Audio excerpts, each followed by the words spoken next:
আসসালামু আলাইকুম। আজকে একটা স্পেশাল দিন। দিনটি ছিল ডিসেম্বরের 15 তারিখ। বার ছিল সোমবার। মেহরিমাকে নিয়ে গিয়েছি স্কুলে, ওর আপির স্কুলে, যে স্কুলটাতে ও ভর্তি হবে। তো আজকে ওর লেভেল টেস্টের জন্য নিয়ে গিয়েছি। স্কুলে ভর্তি করানোর আগে নতুন বাচ্চাদের এক্সাম নেওয়া হয়।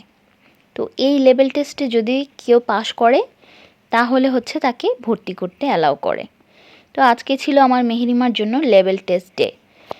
এই যে মেহরিমা বসে পড়েছে, আর তার টিচার ছিল তার খালামণি সব ইনস্ট্রাকশন দিয়ে দিচ্ছে কিভাবে কি লিখতে হবে। তারপর মেহরিমা বসে পড়েছে এক্সাম দেওয়ার জন্য। মেহরিমাকে নার্সারিতে ভর্তি করানোর জন্য ভর্তি পরীক্ষা দেওয়াচ্ছি। ওকে বাসায় পড়িয়েছি, তাই প্লে ক্লাসটা বাদ দিয়ে একদম ডিরেক্ট নার্সারিতে ভর্তি করার জন্য পরীক্ষা দেওয়াচ্ছি। পরীক্ষা মাশাআল্লাহ সে খুবই ভালো দিয়েছে। এই যে এখানে জিজ্ঞেস করছিলাম কেমন হয়েছে এক্সাম, সে থামস আপ দেখালো, বলল যে হ্যাঁ ভালো হয়েছে। তার এক্সাম দেওয়া ডান। এবার আমরা নিচে চলে যাচ্ছি। তার খালামণি এখানকার টিচার, খালামণির হাত ধরে ও নিচে চলে যাচ্ছে। আমরা এখন বের হয়ে যাচ্ছি স্কুল থেকে। আর এই স্কুলটাতে 3 দিনব্যাপী মেলার আয়োজন করা হয়েছে, 15, 16, 17। তো বাহিরের দিকটাতে স্টল সাজানো হয়েছে, খুব সুন্দর করে সাজিয়েছে। আর অনেক ধরনের স্টল পার্টিসিপেট করেছে এখানে। অনেক ধরনের খাবারের দোকান ছিল, 3 পিসের দোকান ছিল, পারফিউমের দোকান ছিল। এই যে অনেক রকমের খাবার নিয়ে বসেছে আপুরা, এগুলো হোমমেড, এগুলো নিয়ে বসেছে। তারপর অনেক ধরনের গহনা ছিল যেগুলো হ্যান্ডমেড। শীতের আমেজের জন্য অনেক রকমের পিঠাও নিয়ে বসেছে। দোকানগুলো দেখতে খুবই ভালো লাগছিল। এখানে একটা কেকের দোকান ছিল, এই দোকানটাও খুবই ভালো লেগেছে, অনেক রকমের কেক ছিল। তারপর অনেক ধরনের দোকান ছিল যেগুলো খাবার আইটেম বেশি ছিল, খাবারের দোকানগুলোই ছিল বেশি। এই যে অনেক রকমের পিঠা ছিল যেগুলো আপুরা বাসা থেকে বানিয়ে নিয়ে এসেছে।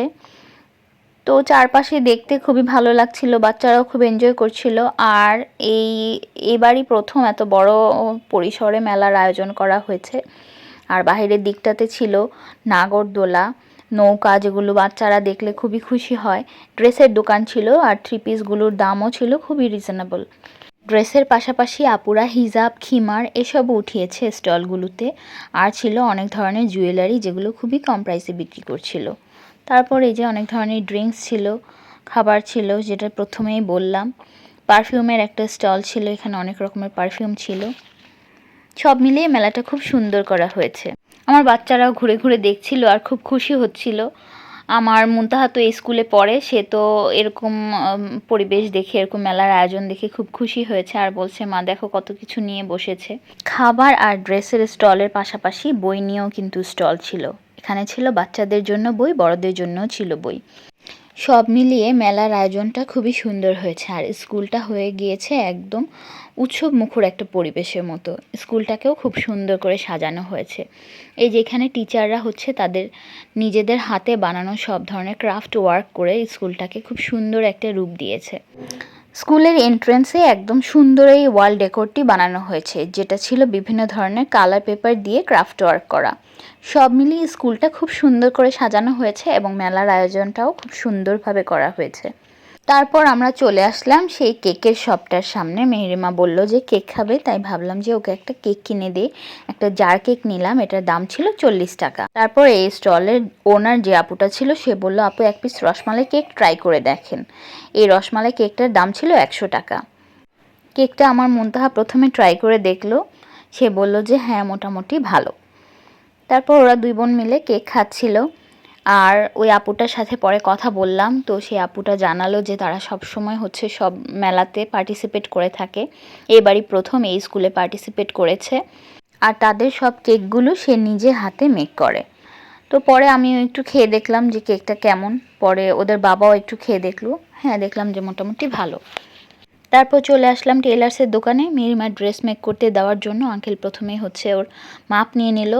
ওদের স্কুলের ড্রেসটা স্কার্ট নিচে আর উপরে শার্ট।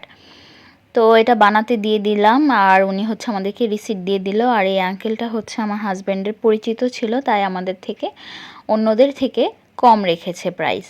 তারপর চলে যাচ্ছি বাসার দিকে। আর বাসায় যাওয়ার আগে ওর বাবা বলল যে ওর যেহেতু ছবিও জমা দিতে হবে, তাহলে আমরা স্টুডিওতে গিয়ে ছবি তুলে নিই। এই যে দিক দিয়ে রাস্তার কাজ চলছে, সেই জন্য হচ্ছে এখানে কোনো কিছুই গাড়ি চলে না, রাস্তার অবস্থা তো খুবই খারাপ। অনেকটুকু হেঁটে আসতে হয়েছে, তারপর চলে এসেছি স্টুডিওতে। মেরিমা তো দুষ্টুমি করছিল, খুব মজা পাচ্ছিল, সে ছবি তুলেছে জীবনে প্রথমবার স্টুডিওতে।